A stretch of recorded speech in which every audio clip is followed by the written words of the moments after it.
వరంగల్ జిల్లా కేంద్రంలోని ఏనుమాముల మార్కెట్లోని హమాలీలకు అన్యాయం జరుగుతుందని హమాలీ అధ్యక్షుడు జన్ను సల్మాన్ తెలిపారు.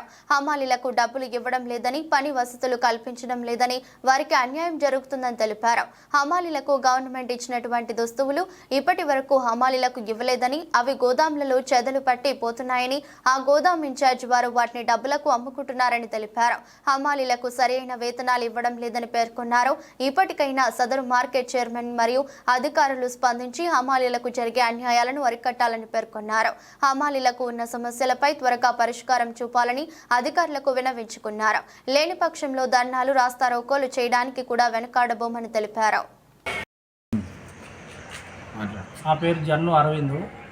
కార్మికులకు చెందిన బట్టలన్నీ ఇలా ఉన్నాయి. ఎవరికి కార్మికులకు చెందించకుండా వాళ్ళు అమ్ముకుంటారు. ఎవరికి ఆధార్ కార్డులు అన్నీ తీసుకొని బట్టలు ఇయ్యాలతే రేపు వస్తాయని ముళ్ళలు మూటలు పెట్టి కట్టి మూలకు పడేసి వాళ్ళకి కార్మికులకు చెందకుండా వాళ్ళకి ఇవ్వకుండా పక్క వాళ్ళకి నచ్చిన వాళ్ళకి ఇస్తారు. ఇక్కడ పని చేసిన వాళ్ళకు ఎవరికి బట్టలు ఇవ్వకుండా వాళ్ళు ఇష్టం వచ్చినట్టు ఇష్టరాజ్యం చేస్తున్నారు. వాళ్ళే అధికారంగా ఉండి అప్పుడు టీఆర్ఎస్ ప్రభుత్వంలో ఉన్నప్పుడు వాళ్ళు చేసిళ్ళు ఎన్నో, అప్పుడు నరేంద్ర ఉన్నప్పుడు అన్ని ఏదో పనులు అన్నీ చేసి ఇట్లా ఆగం చేసిళ్ళు. ఇప్పటికైనా ప్రభుత్వం చెందించి ఇప్పుడు బట్టలు ప్రతి ఒక్క కార్మికునికి చెందాలని మేము ప్రార్థిస్తున్నాం.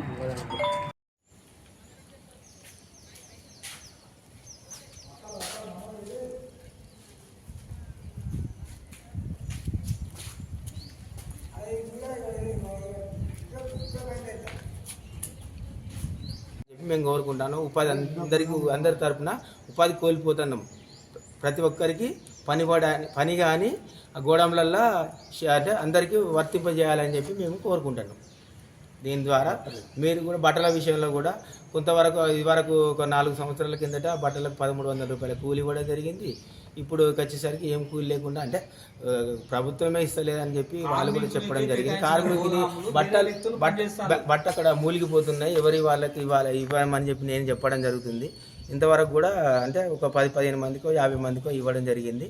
దాని మీద కూడా తాళం వేసుకొని ఇదివరకు మాజీ అధ్యక్షుడు తాళం వేసుకొని వెళ్ళడం జరిగింది. వాటిని మూలుగుతాన్ని అందరికి అందించాలనే కోరుకుంటున్నా. అట్లా ఒక పని చేసుకొని బతుకుతాం. ఇక్కడ ప్రతి ఒక్క అంటే కష్టపడి పని చేసుకొని చేసే వాళ్ళం కాబట్టి మేము గోదాముల గురించి మేము అడిగితే మేమే దళా లీడర్లమ్మని మమ్మల్ని అసలు ఎవరు పట్టించుకునేటోళ్ళు లేరు. మాకు వచ్చేటి కూడా ఇంతవరకు ఎవరు కూడా మాకు ఇచ్చేటి ఏం ఇస్తలేరు.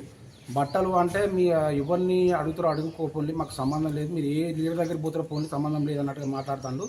మా ప్రజలకు అందరికీ ఇక్కడ ఉన్న వాళ్ళకి అందరికి కష్టపడిన వాళ్ళందరికీ న్యాయం జరగాలి.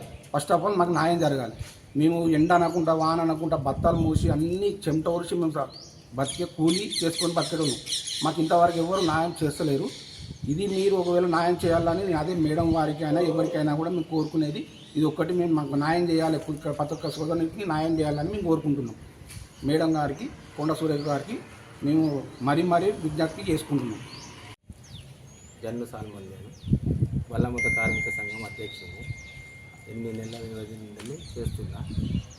అది గతంలో కటుకురు సుధాకర్ అనే వ్యక్తి అధ్యక్ష పదవి చేసిండు. శంకర్ అంటే ఆయన కూడా చేసిండు.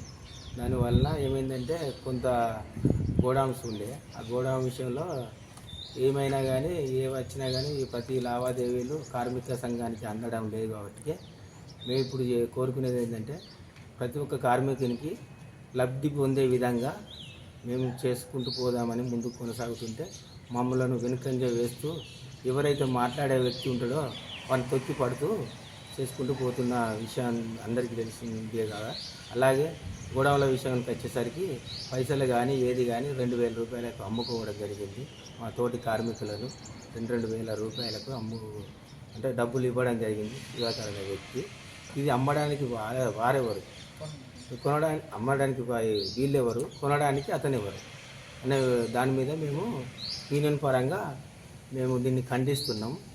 అలాగే ముందు కార్మిక సంఘానికి ఎవరికి కూడా ఉపాధి అనేది లేకుండా పోతుంది. మార్కెట్ వ్యవస్థకు పత్తి చూడబోతే ఈ పరిస్థితి ఉన్నది, మిర్చి చూడబోతే వేరే పరిస్థితి ఉన్నది, మార్కెట్కి వచ్చే పరిస్థితులు లేవు. కాబట్టి మేము కార్మిక సంఘం నుండి వెళ్ళి ప్రతి ఒక్క గోడాము కానీ ఈ వర్క్ కానీ పనులు కానీ అన్నపూర్ణ అయితేనేమి గోడాములు అయితేనేమి కొంత అమౌంట్ వస్తుంది. అందులో అందులో ఓ ₹1,00,000 వరకు వస్తుంది. ఆ ₹1,00,000 అనేటివి ఎటు దారి మళ్ళుతున్నాయో తెలియకుండా మాకేమున్నా కానీ ₹10 ఆశ చూపించి వేలల్లో కబ్జా చేస్తున్న తరుణం తయారవుతున్నది. దాన్ని ఖండించినందుకు నీ అధ్యక్షుల పదవి నుండి నువ్వే తప్పుకో అని చెప్పి నన్ను తప్పించడానికి ప్రయత్నాలు జరుగుతున్నాయి. దానివల్ల నేనేం చేశానంటే, నేను అధ్యక్ష పదవి ఉన్నంత కాలము కార్మిక సంఘాలకు, కార్మిక సంఘం ప్రతినిధులందరికీ కూడా నా వంతు సహకారంగా నేనేం చేయదలుచుకున్నా అంటే, ప్రతి ఒక్క కార్మికునికి పనిచ్చుకుంటూ గోడాం మీద నేను ప్రతి ఒక్క కార్మికునికి పనిపడడానికి నేను సిద్ధంగా ముందుకు కొనసాగాలని నేను నిర్ణయం తీసుకోవడం జరిగింది.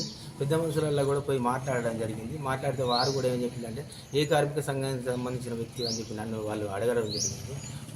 కటుకూరు సుధాకర్ సంఘానికి అని అంటే, మరి ఇప్పుడు ఒక రిజిస్ట్రేషన్ మీద శంకర్ అనే వ్యక్తి తీసుకున్నాడు.